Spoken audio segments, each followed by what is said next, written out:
Tu te souviens de ce chaos avec le coup de retourné signé Lauren Murphy il y a seulement quelques semaines? Tout le monde en parlait et on avait presque l'impression que Murphy allait devenir le prochain prétendant au titre des poids plumes. Sa performance avait été tellement marquante que les fans notaient déjà son nom pour un combat de championnat. Mais comme souvent en MMA, c'est le dernier événement qui pèse le plus lourd. Désormais, l'attention se tourne vers l'UFC numéro 9, car dans seulement quelques jours, Jean Silva affrontera Diego Lopez. Et si Silva sort quelque chose de spécial, la conversation autour du titre va repartir de plus belle. Il fait partie des rares capables de rivaliser avec Murphy pour cette opportunité. À part Movsar Evloev, qui a été frappé par une malchance terrible ces dernières années, Silva reste le seul combattant de l'équipe Fighting Nerds à ne pas avoir encore perdu sa série de victoires.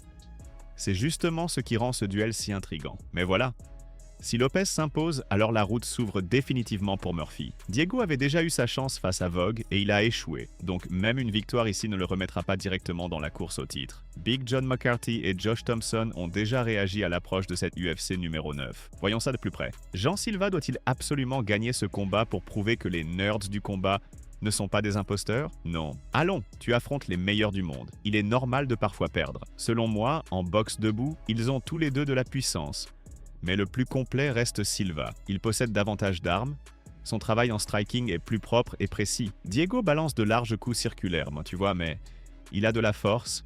Et cette force peut compenser beaucoup de choses même au sol. Je sais que Silva est solide, mais je considère que Diego Lopez reste supérieur. La vraie question est donc, où se déroulera ce combat? Est-ce que Diego Lopez arrivera à amener au sol? Parce que physiquement, Silva est costaud, avec une excellente défense contre les amener, des jambes et des hanches très puissantes. Il exécute tout correctement, et si le combat reste en striking, à mon avis, Silva sortira vainqueur. À peine quelques jours après la rencontre entre Ilia Topuria et Terence Crawford, El Matador a surpris tout le monde en le défiant, non pas en MMA, mais dans un combat de boxe, promettant même de l'envoyer au tapis dès le tout premier coup. Cette déclaration a résonné dans la communauté MMA comme un coup de tonnerre.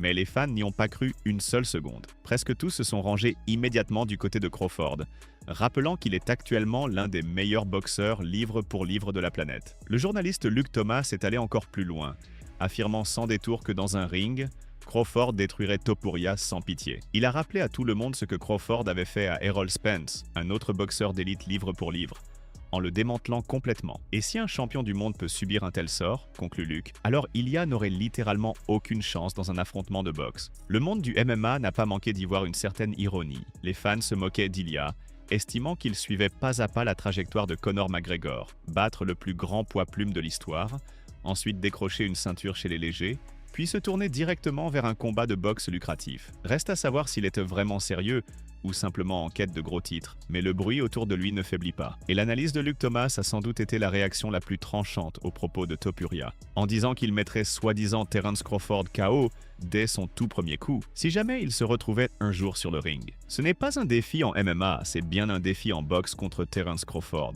Oui, encore une fois, Ilia parle beaucoup. Il fait sans cesse des déclarations, surtout dans le contexte du MMA. Et parfois, il réussit à en réaliser certaines de manière assez marquante. Bon, pour être franc, il faut lui reconnaître ça. Mais frère, nous sommes dans ce milieu depuis suffisamment longtemps.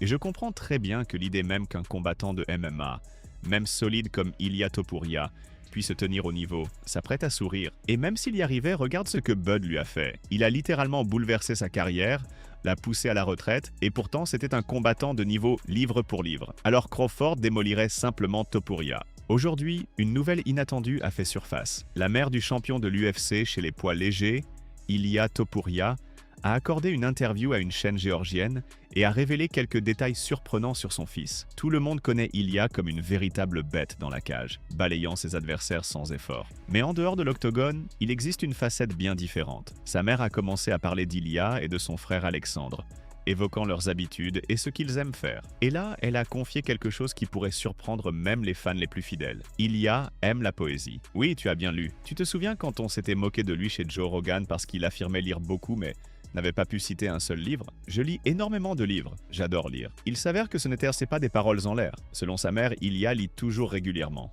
Et ses poèmes préférés sont consacrés au peintre géorgien légendaire, Nikos Pirosmani. Elle a même ajouté qu'à chaque fois qu'il relit ses vers, il ne peut retenir ses larmes, et l'on imagine aussitôt ce côté discret et sensible, dissimulé derrière l'image du combattant féroce que tout le monde voit dans la cage. Topuria doit défendre sa ceinture des poids légers au début de l'année 2026, face soit à Paddy Pimblett, soit à Justin G. Entrons maintenant dans le vif de l'interview.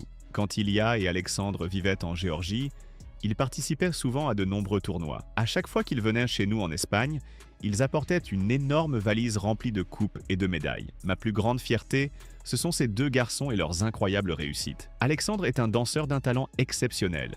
Il bouge avec une grâce magnifique.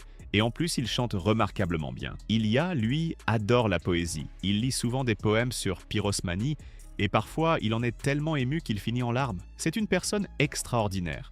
Il peut se réveiller un matin avec une idée toute neuve et la transformer en réalité. Rien ne lui est impossible. En plus, il parle de nombreuses langues. L'allemand, le géorgien, l'anglais, l'espagnol, le russe et même le maghrélien. Il est véritablement brillant. Carlos Prade s'est exprimé au sujet de son prochain combat contre Leon Edwards et a également donné son avis sur le grand affrontement entre Jack Della et Islam Makhachev. Pour commencer, Carlos ne croit pas au discours affirmant que Leon aurait déjà perdu de sa superbe ou qu'il serait proche de la fin de sa carrière. Selon lui, un lion reste toujours un lion, et il se prépare à Edwards avec le plus grand sérieux. Chaque pas, chaque coup, chaque instant comptera. Concernant le duel entre Islam et Jack, Carlos a aussi livré son analyse. Pour lui, Jack Della est un combattant extrêmement technique, et il a les moyens de battre Makhachev. Il mise même sur une victoire de l'Australien par décision des juges lors de l'UFC 322. Le common event entre Prades et Edwards est capital pour les deux. Pour Léon, c'est quitte ou double. Une défaite marquerait sa 3e de suite et ferait naître des doutes sur sa place dans le top 10. Pour Carlos, en revanche, une victoire lui ouvrirait directement les portes d'un combat pour le titre, surtout après son impressionnant KO face à Jeff Neal. Sur le plan du style, les deux privilégient le striking. Mais cela ne veut pas forcément dire que le combat sera spectaculaire. Certains spécialistes de MMA estiment que leur qualité debout pourrait s'annuler et transformer le duel en une partie d'échecs ennuyeuse. Et vous, fans de MMA, qu'en pensez-vous? Partagez vos avis en commentaire. Certains pensent que Léon a déjà dépassé son apogée et qu'il n'est plus aussi performant qu'avant. Es-tu d'accord avec ça ou pas? Moi, je ne crois pas. Ce n'est pas un vieux. Il s'entraîne énormément. C'est un ancien champion, tu comprends? Un lion reste toujours un lion, frère. Je ne pense pas qu'il ait perdu sa forme. Non, j'attends de lui la meilleure version de Léon, la plus forte. C'est contre ce genre d'adversaire que je me prépare. Voilà pourquoi je m'entraîne autant et que je donne tout. Pour moi, le favori, c'est Islam. Mais Jackie a montré qu'il avait énormément progressé depuis son dernier combat. Il est resté presque 2 ans sans entrer dans la cage. Et durant tout ce temps, il a perfectionné ses compétences, surtout sa défense contre les projections de Belal Muhammad. Donc, à mon avis, il a toutes les chances de l'emporter.